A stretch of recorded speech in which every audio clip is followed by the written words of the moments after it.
Shalom guys, hope you're well. John again from Open Invest. Just a quick update from Jerusalem on Thursday evening. Just had dinner with some Israeli friends at their home. They were obviously in quite a sort of stressed and worried sort of situation, but it was a real blessing to sort of spend time with them, pray with them, and share stories, keep each other, share testimonies, keep each other positive, and on that justice will be done in all of this. In the backdrop, though, of obviously the America sending senior delegates over today to go to the border there in the southern region of Israel. Also in the backdrop of spending time in Jerusalem today, in East Jerusalem, I got to speak to some Palestinians. One group of the Arabs that identify themselves as Palestinian, the other Arab Israelis or just Arabs. But something that was really refreshing and encouraging to hear is that they condemned Hamas. They said this doesn't represent us at all. This doesn't represent our struggle. And they meant struggle in terms of like fairness and equality for Arab Israelis in Israel. They said, but we're not part of this at all, and we don't want this. We're so glad we're here rather than in the West Bank or in Gaza. So that was great to hear. Logic and rationale being explained well, and just not full of hate and not full of anger, sharing their challenges being Arab Israeli and living in Jerusalem, but not so from a place of hate or complete bias. So that was really encouraging for me. That was at Via Dolorosa and Damascus Gate. I found out this afternoon that there was an attack by a Palestinian terrorist in that region in East Jerusalem. I don't know if it was in the old city, but it was in the east, and I was in the Arab quarter today in Via Dolorosa and Damascus Gate. So I pray for that region. That's quite an unsafe part of Jerusalem.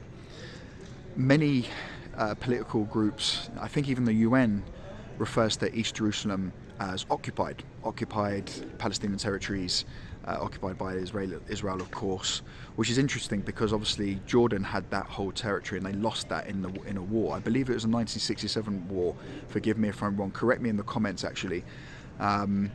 So how can Israelis occupy their own land? You know, how can the Jews occupy their own?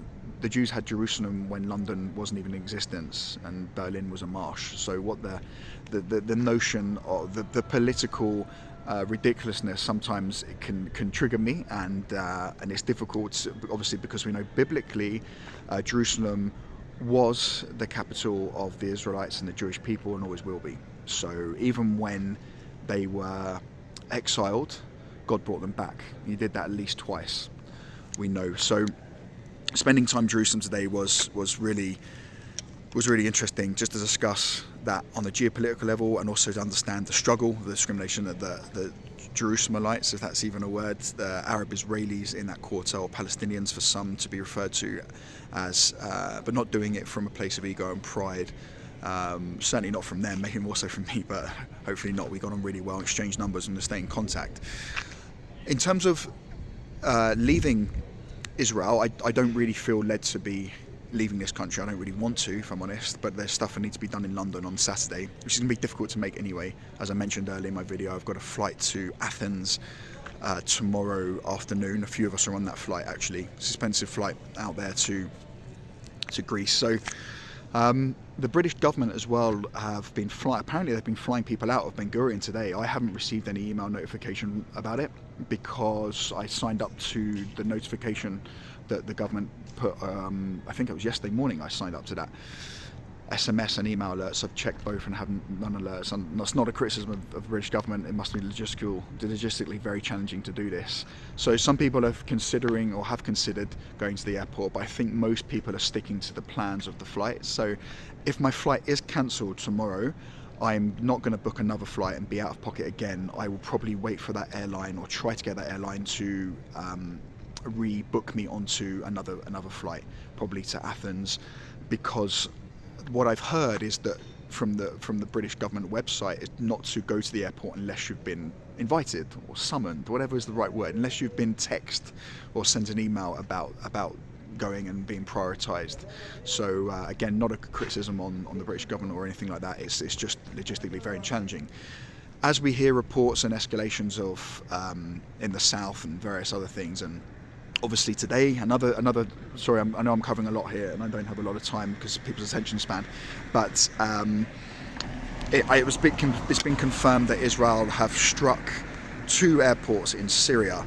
Now that's very serious, because I'm trying to be objective. It's very serious because Russia's influence in Syria, and Syria are a massive client of Russian warplanes, fighter jets, and various other artillery arms, basically. So that brings a whole new dynamic in. Now I'm waiting to see. Please comment if you've seen reports on why they did that.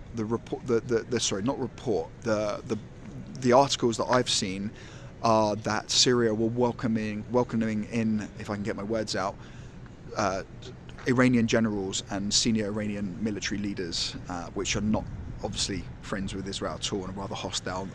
And obviously Iran, senior leaders in Iran have in the past, recent history, threatened and said they will wipe Israel off the map. And they've said that in press conferences, they've said that across their own media channels and international media. So it's hotting up, and also in the context of, like, we've got to keep praying and putting pressure on the international community to release those hostages there in Gaza, children. And you might have seen some of the reports of what has happened to some of the captured people and some of the Israelis that were murdered, and what happened to them as well. It's a bit disgusting and absolute evil, abhorrent, what has been coming out and has been proven, even though Hamas generals have denied it. And Hamas generals have said even that they don't target civilians, but they clearly have, and there's video evidence of them doing that. So let's pursue truth and justice, in the Holy Land, which is so important to us as Christians, because this is where it all began for us. Not Rome, not a centralized large denomination. It was the upper room in Jerusalem, and the first church was planted by Peter. So this land, this only effective democracy in the Middle East, bears so much importance to us as believers across various denominations. We've got to pray for the peace of Jerusalem as Yeshua told us to. So let's continue to do that. Thank you so much, guys. I'll give you another update tomorrow.